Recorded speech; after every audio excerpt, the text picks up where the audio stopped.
फसल में एनपीके का क्या रोल होता है उसके बारे में आज हम इस वीडियो में डिस्कशन करने की कोशिश करेंगे। उससे पहले एनपीके को जानने से पहले हम क्या करते हैं कि पोषक जो तत्व होते हैं, पोषक तत्व को हम क्लासिफिकेशन करते हैं, बंटवारा करते हैं। कितने भागों में कर सकते हैं उसको, तो हम जनरली उसको 3 भागों में बांटते हैं। पहला जो होता है वो प्राइमरी न्यूट्रिशन, दूसरा सेकेंडरी न्यूट्रिशन और तीसरा माइक्रो न्यूट्रिशन। जो एनपीके होता है वो प्राइमरी न्यूट्रिशन के अंतर्गत आता है। जो एसेंशियल न्यूट्रिशन होता है उसके अंतर्गत आता है, प्राथमिक पोषक तत्व के अंतर्गत आता है।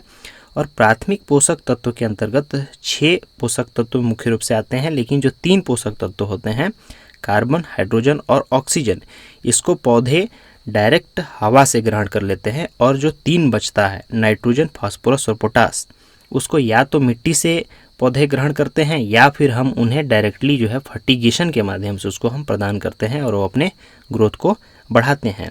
तो इस क्रम में सबसे पहले हम नाइट्रोजन को समझते हैं कि नाइट्रोजन जो है पौधा में क्या रोल निभाता है, कैसे काम करता है।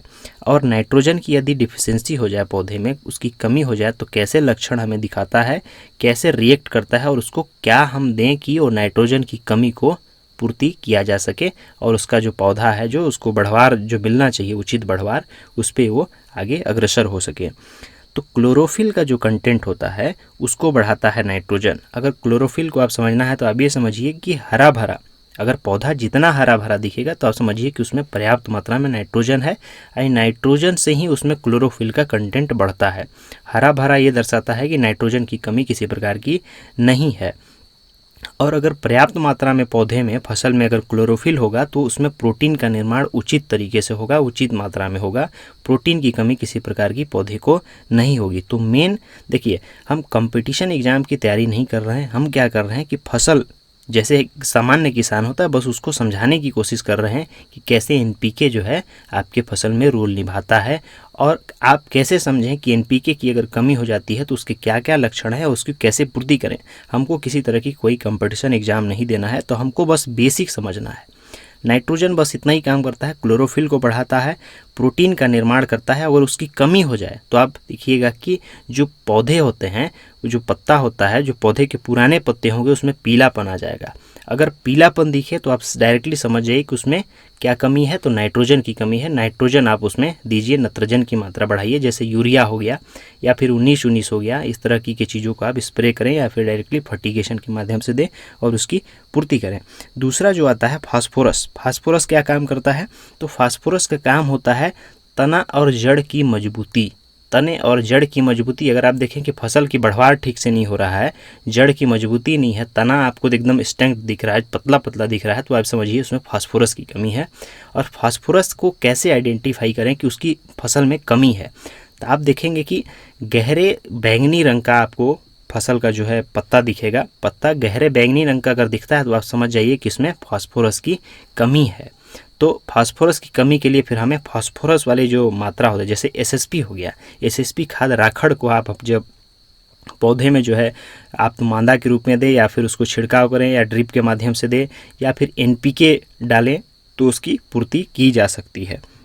दूसरा जो काम होता है सेल डिवीजन, जो कोशिका विभाजन होता है, उसमें इसका बड़ा रोल होता है। जैसे कि आप देखिए, कोशिका डिवीजन का मतलब ये कि फैलाव हो रहा है। एक कोशिका है, उसमें क्या होगा, विभाजन होगा, तो एक कोशिका से 2 कोशिका होगी, 2 से फिर 3 होगा, 3 से फिर 4 होगा, तो क्या होगा कि उसका फैलाव हो रहा है। तो कोशिका विभाजन और जड़ और तने की मजबूती के लिए जिम्मेवार होता है कौन, तो फास्फोरस। अगर बढ़वार नहीं हो रहा ठीक से तो उसमें फास्फोरस की कमी है। पहचाने कैसे, तो देखिए कि बैगनी रंग का अगर पत्ता पत्ता जो है होने लग रहा है बैगनी रंग का, तो आप बस समझ जाइए कि उसमें फास्फोरस की कमी है, जैसा कि आपको वीडियो के स्क्रीन में दिख रहा है। तीसरा बचता है पोटास। पोटास का अहम रोल होता है। पहले भी स्टार्टिंग में भी पोटास देना चाहिए और वो लास्ट में, बीच में अगर पोटास ना भी दे तो चल जाएगा, पौधे के लिए किसी प्रकार की कोई समस्या खड़ी नहीं होगी। पहला बात कि जब फल बनने लगता है तब पोटास की अति आवश्यक है। उस समय अधिक मात्रा में पोटास की ज़रूरत होती है। जैसे अगर आप टमाटर की फसल लगाते हैं तो जब फल न लगे तो उस समय पोटास की ज़रूरत पड़ती है। फल पकने लगे तो उस समय पोटास की ज़रूरत पड़ती है। अगर फल पक नहीं रहा है, ठीक से नहीं पक रहा है, आधे एरिया पे पक रहा है, आधा जो है लाल नहीं हो रहा है, तो आप समझिए पोटास की कमी है। पोटास की मात्रा दीजिए, बराबर फल पकने लगेगा। दूसरी बात क्या है कि मैं क्यों कह रहा हूँ कि पहले भी पोटास हमें बेसल डोज के रूप में डालना चाहिए, इसलिए कह रहा हूँ कि जो रेजिस्टेंस पावर होता है डिजीज़ के प्रति, रोग से लड़ने की जो क्षमता होता है वो प्रदान करता है कौन, तो पोटास।